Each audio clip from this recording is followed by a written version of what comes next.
कृषि कानून के विरोध में किसानों के आंदोलन को लगभग 11 महीने का समय हो चुका है, लेकिन उनकी मांगों पर अभी तक सुनवाई नहीं हुई है। शांतिपूर्ण ढंग से सरकार से कृषि कानून को रद्द करने की मांग कर रहे किसानों को अब सड़कों से हटाने की कोशिश भी की जा रही है, जिसके लिए सुप्रीम कोर्ट में याचिका भी दायर की गई थी और अब सुप्रीम कोर्ट ने किसानों के खिलाफ सख्त रुख अख्तियार कर लिया है।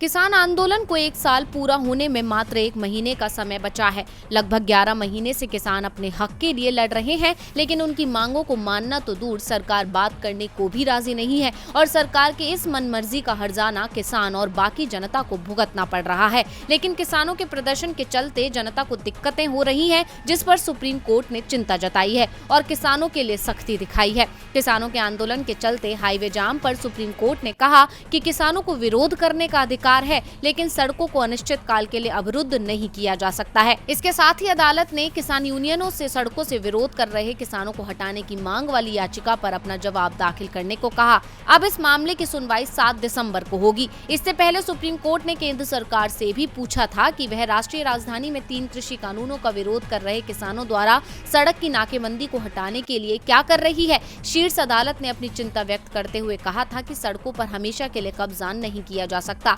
वहीं दूसरी तरफ किसान अपनी जिद पर अड़े हुए हैं। उनका कहना है कि जब तक कानून की वापसी नहीं होगी, हम घर वापसी नहीं करेंगे। और अब किसान खुले तौर पर सरकार को चेतावनी भी दे रहे हैं, क्योंकि जनवरी के बाद से सरकार ने किसानों से अब तक कोई बात नहीं की है। किसानों का कहना है कि सरकार कम से कम हमसे बात तो करे, लेकिन सरकार तो जैसे आंखों पर पट्टी बांधे बैठी हुई है।